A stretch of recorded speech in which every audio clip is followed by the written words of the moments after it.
Czy jest to szansa, czy na to, żeby żyć szczęśliwie, czy właśnie coś, co nam żyć nie pozwoli, czyli nie wiem, potwornie nas jakoś zdusi, stłamsi umysłowo, a nie daj Boże stłamsi duchowo.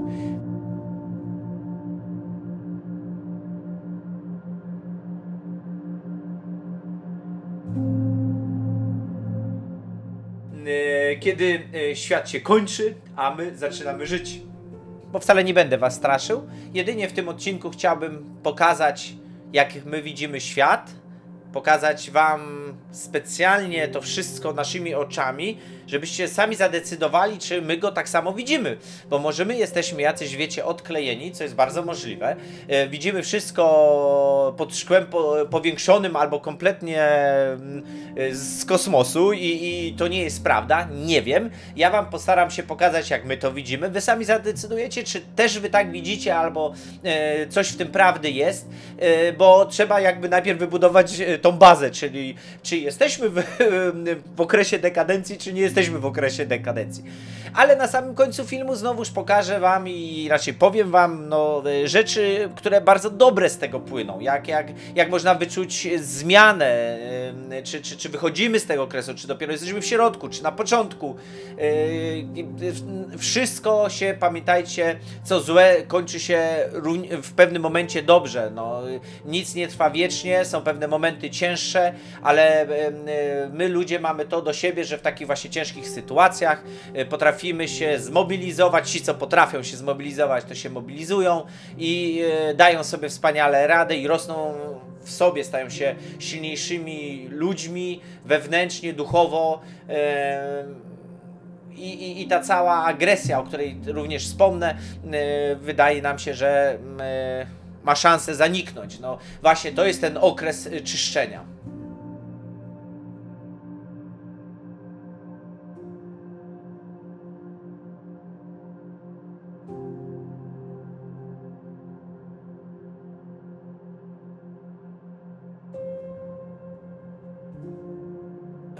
Może nie wszyscy to czują, ale ten świat, który do tej pory znaliśmy przez ostatnie, powiedzmy, 100 lat, te powojenne, naszym zdaniem gaśnie od środka. To nie jest coś takiego, że on w jakiś sposób wali się na naszych oczach, wiecie, i się stało.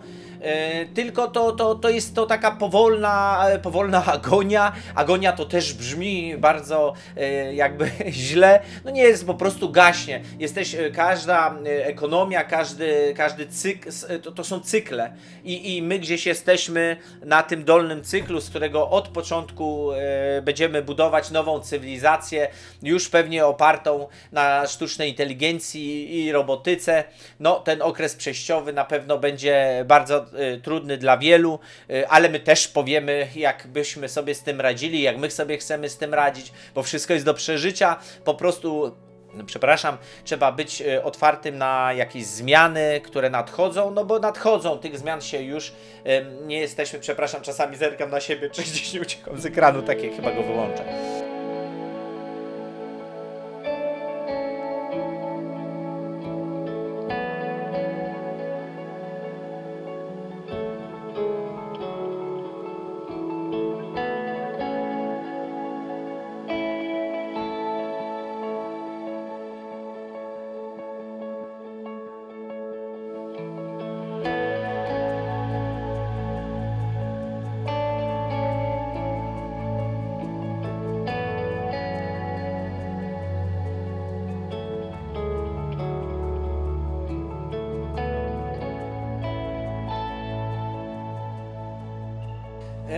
Sama dekadencja.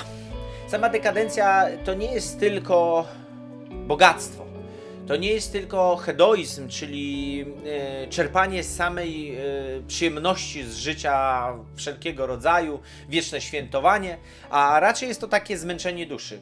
To moment, gdy już nie wierzymy w to, co mówimy, gdy kultura kręci się w kółko, gdy rozrywka stała się pustą fasadą, no bo ile można robić ciągle tego samego.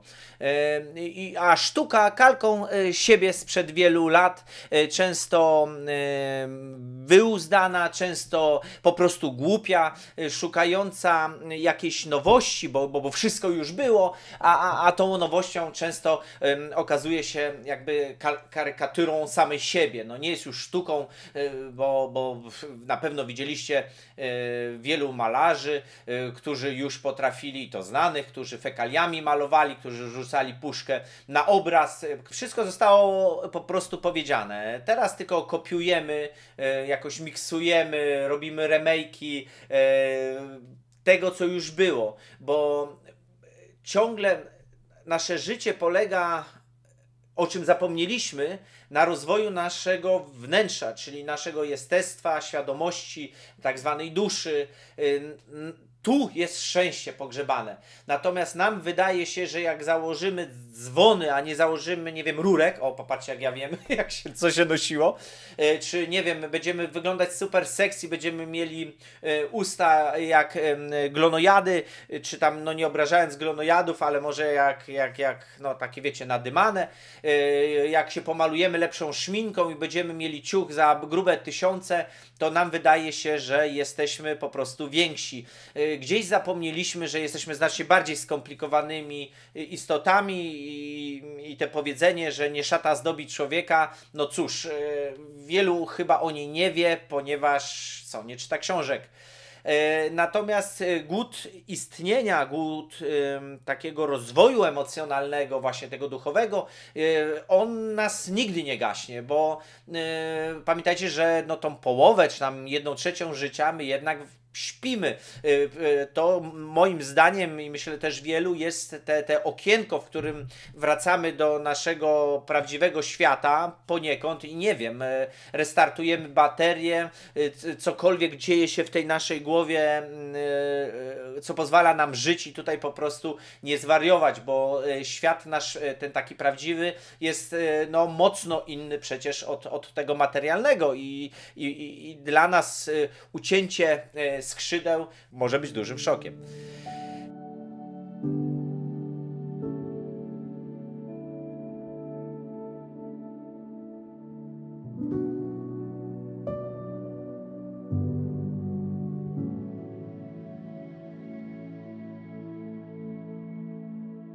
Jedzenie przestało być pożywieniem. To są produkty marketingowe, które są słodzone, przetworzone, nafaszerowane cholera wie czym.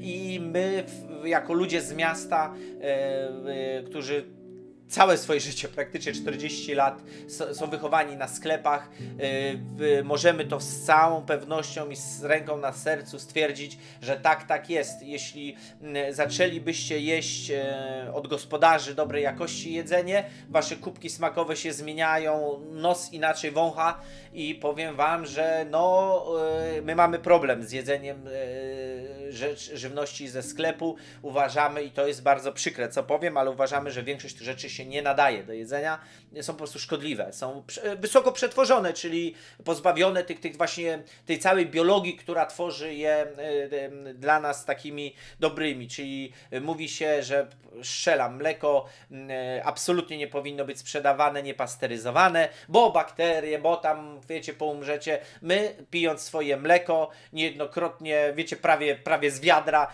nawet straczki nie mieliśmy, nigdy nie mieliśmy nawet straczki, także jemy mięso, przecież wiemy jak jest robione, jest myte, to są nasze warunki, my nie mamy tych super warunków rzeźniczych, gdzie tak wiecie, chemia, no u nas też jest chemia na początku czyszczona, ale później wodą spryskiwana, no wiadomo, ale jakby naszczykiwane to wszystko, czyszczone i te czapeczki, sreczki i ci ludzie coraz bardziej chorzy, a przecież z czego się to bierze? No ze stresu i jedzenia, no to są bardzo ważne rzeczy, które wpływają na nasze samopoczucie i zdrowie. Ziemia jest zatruwana, woda musi być filtrowana z pestycydów, które nie wiem czy do końca zresztą da radę odfiltrować, bo i pewnie trzeba było mieć na to jakieś niesamowite filtry. dzieci karmione są chemią, rodzice są szczypawkowieni, to wpływa później na te dzieci, jeśli są jeszcze przed ich porodem i jakby nigdy się nad tym nie zastanawiamy, że no słuchajcie, no ile można nas ładować. Kiedyś było kilka szczepionek, ja jestem w stanie uwierzyć, że one coś dały, natomiast i że nie każda jest pewnie taka niepotrzebna, no ale teraz co się dzieje, no idzie prawo, czy już może w kilku krajach jest, że płody już się szczepi, no to zmiłujcie się, płód szczepić, że 10-8-letnie dziecko bez zgody rodziców, podkreślam, w Kanadzie i w wielu krajach może sobie zmienić płeć, zacząć brać jakieś testosterony, wiecie co tam się bierze, nie wiem, jakąś hormony i takie sobie krzywdę zrobić. Przecież to są tylko dzieci, no w czasie dojrzewania w wielu głowach mogą się pojawić dziwne myśli typu Boże, ja tak, Boże, to może źle powiedziane, ale tak lubię mojego kolegę albo moją koleżankę, czy ja jej przypadkiem nie kocham. No wiecie, no to jest chemia w organizmie i nie można na dziecka, który kompletnie nie ma pojęcia o życiu, dopiero się wdraża, dawać mu takich praw. No ale skąd to wynika? No właśnie z tej dekadencji, z tego pokazania, jak seksualność nasza ma znaczenie, jakby to było tylko co się liczy. Znowuż nieduchowość, seksualność i próba wmówienia nam, bo zabierają nam absolutnie z jednej strony wolność i to tak na maksa, ale pokazują z drugiej, że no przecież macie wolność wyboru, możecie być kotkami, pieskami, koniem możecie być. Widzieliśmy zawody, że dzieci sobie na koniach takich, wiecie, trzyma kija z twarzą konia i sobie skacze przez przeszkody. No, powiem tak, że nic bym do tego nie miał, ale nie w tej dobie. W tej dobie się obawiam, że jeśli się coś takiego robi, to do niczego dobrego nie prowadzi. Dzieci już wystarczająco są w jakiś tam sposób tak modelowane, troszkę głupio. Odpowiedzialności oczywiście za to wszystko nikt nie ponosi. No, są to rzeczy tak samo jak medyczne, jak i wychowawcze, są to sprawy bardzo, bardzo długoterminowe i tak na początek wychodzi, że po prostu no, dziecko ma wolność, może robić, jest fajnie prowadzone, często się śmieje, nie wiem... No, pozornie może to wyglądać, że z tego dzięki takiemu zachowaniu i tej ilości szczypawek wyrośnie z tego wszystkiego dobry obywatel. No już obywateli jakby zaczynamy widzieć, dwudziestolatków, niektórych kompletnie odklejonych, ja nie mówię wszyscy, Boże, tylko mnie za słowa nie trzymajcie, ale na pewno widzicie, że część społeczeństwa zaczyna młodego być mocno odklejona od nas dziadków, dinozaurów. No tak to pewnie jest i tak to pewnie zawsze było. Tylko do czego to prowadzi? Szkoła przestała być miejscem nauki. To po prostu jest system formatowania, przygotowywania młodego człowieka od godziny 8 do pracy, od godziny 8 do godziny 15, kiedy każdy, kto ma dzieci, no jak wiecie, my nie mieliśmy tego szczęścia, ale obserwujemy, dzieci w tym wieku są bardzo chłonne. My byśmy bardzo chcieli być tak chłonni, jak są oni, jak szybko uczą się języków.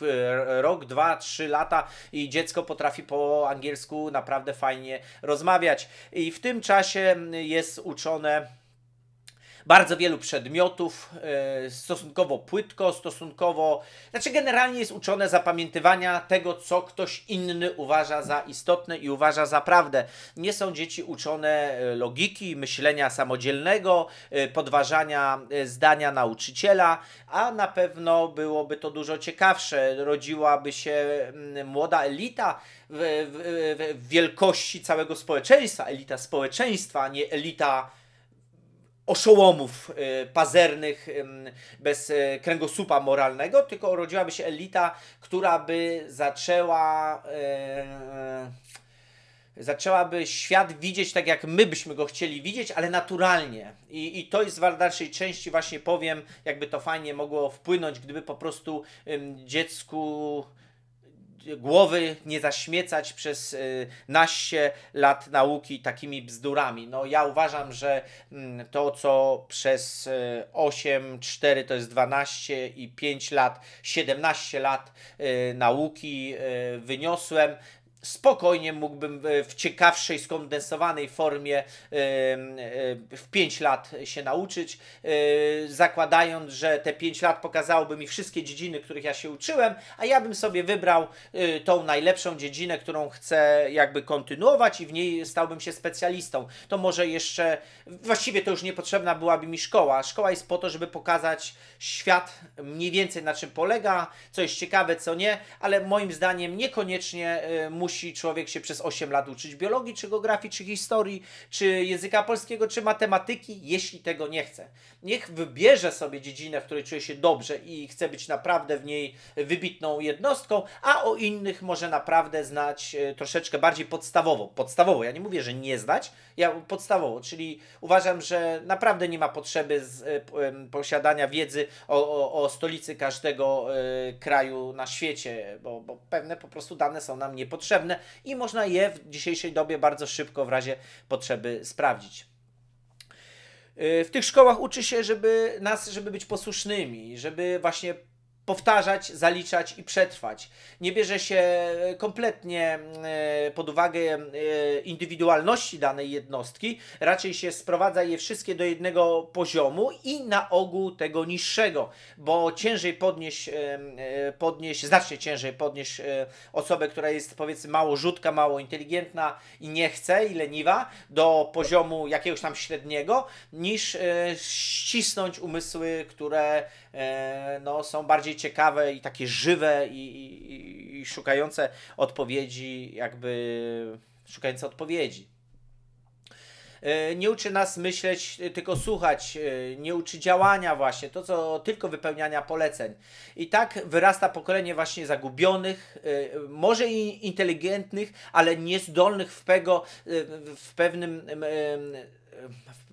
pewnych miejscach do życia ludzi. Wrażliwych, ale nie potrafiących wykorzystać w żaden sposób narzędzi, które daje jakby system i takich mało elastycznych. Po prostu delikatne, inteligentne stworzonka, które jeśli zabraknie taty, czyli zabraknie systemu, będą miały duże problemy później może i w życiu. Oby nie. Obym się mylił, ale tak mi się to wszystko wydaje. Cała technokracja, ich technozauroczenie ludzkości, czyli ta sztuczna inteligencja i robotyka, no cóż, przerabialiśmy to w latach 20., przerabialiśmy to też znacznie wcześniej. Człowiek fizycznie fizyczne możliwości człowieka, ale też część kreatywna w głowie będzie coraz mniej nam potrzebna. I ludzie, którzy nie mają w sobie głębokiej duchowości, głębokiej wiary, że coś na nas czeka, że my jesteśmy z czymś znacznie więcej, no cóż, poczują się, że ich życie jest puste. To na pewno będzie powodowało wiele takich stresowych sytuacji psychicznych i depresyjnych, no bo chyba lubimy mieć cel w życiu, tylko czasami ten cel jest po prostu źle ustawiany. No i tak jak mówię, w dzisiejszej dobie celem jest wyglądać wiecznie młodo, wiecznie ładnie, pięknie się wyrażać. Najważniejsze, żeby tylko nikt nie skrytykował tego wyrażania, żeby wszyscy słuchali. No i być oczywiście bogatym, no bo bogactwo w naszym świecie oznacza to jakby takim, jest głównym składnikiem tego, że możemy być mądrzy. No niestety nigdy nie jest mądrym osoba, która jest biedna. Na przykład Nikola Tesla. Nikola Tesla, wiecie o co chodzi? On biedny umarł, a Edison kradł patenty i no cóż, był zamożnym człowiekiem. I tak dalej, i tak dalej. To przykłady można mnożyć. Idealiści nigdy, albo nigdy, no nie wiem czy nigdy, ale w takiej dobie, może w takiej dobie wcale nie mają łatwo. Także cała ta technologia miała być narzędziem nam ułatwiającym pracę i życie i tak nam jest wmawiane, natomiast no niestety stała się naszym panem. Sami wiemy, jak jesteśmy uzależnieni od komputera.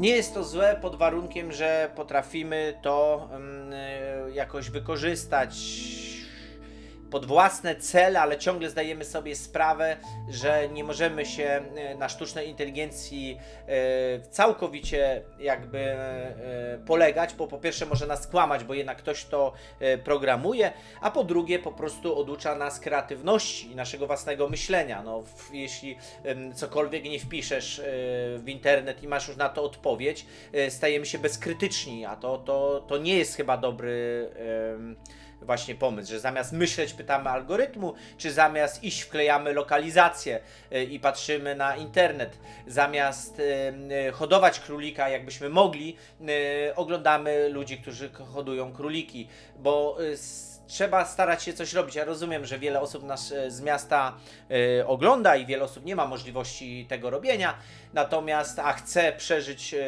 tą przygodę wiejską, taką wiecie, w pięknych okolicznościach przyrody, no i z nami, ale ja myślę, ja mam nadzieję, że ci ludzie mają swoje priorytety, twardo stoją na ziemi, duchowo są znacznie bardziej jakby rozwinięci na tyle, żeby zdawać sobie sprawę, że to jest tylko relaks, to jest jakaś chwila z ludźmi rzeczywistymi, jakimi my jesteśmy, natomiast wracają do swoich zadań i coś tam sobie tworzą.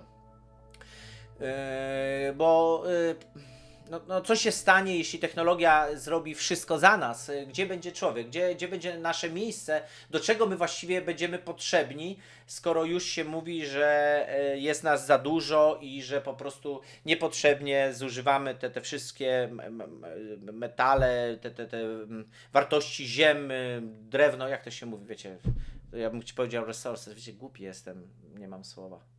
Dobra, wiecie o co chodzi, że niepotrzebnie wszystko zużywamy. Już zostało wyliczone, że do utrzymania śmietanki towarzyskiej potrzeba jest około 500 do miliarda ludzi, żeby świat szedł do przodu. Nie wiem, po co takie wyliczenia robić, ale są zrobione. Najważniejsze z tego wszystkiego jest to, że ten stan nie jest wieczny i bez dwóch zdań wielu z nas coś się budzi, chociażby to, że oglądacie ten film, taki monolog. Pewnie was coś szokuje, pewnie niektóre rzeczy dobrze o tym wiecie, wam się nie podobają, ale gdzieś generalnie czujecie sens tego, co ja mówię na pewno, bo trzeba by było być naprawdę odklejonym i prawdopodobnie nas nie oglądać nigdy, żeby nie zdawać sobie sprawy, że my do tego w ten sposób podchodzimy.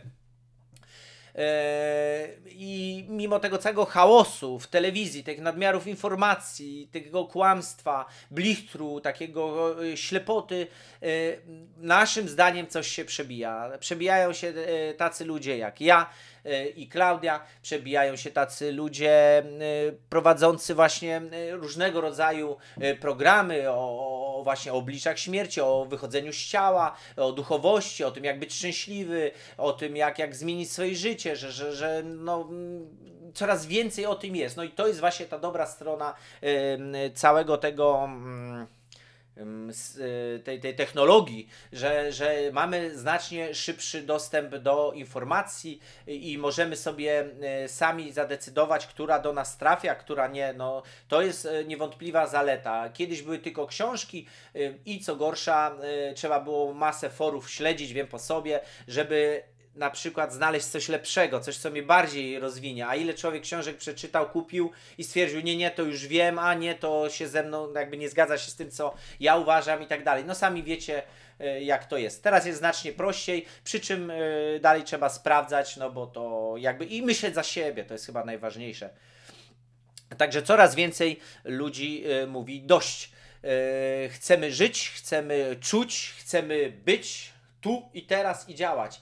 Wracamy do ziemi, do ciszy, do siebie, bo wszystkie odpowiedzi są w nas samych.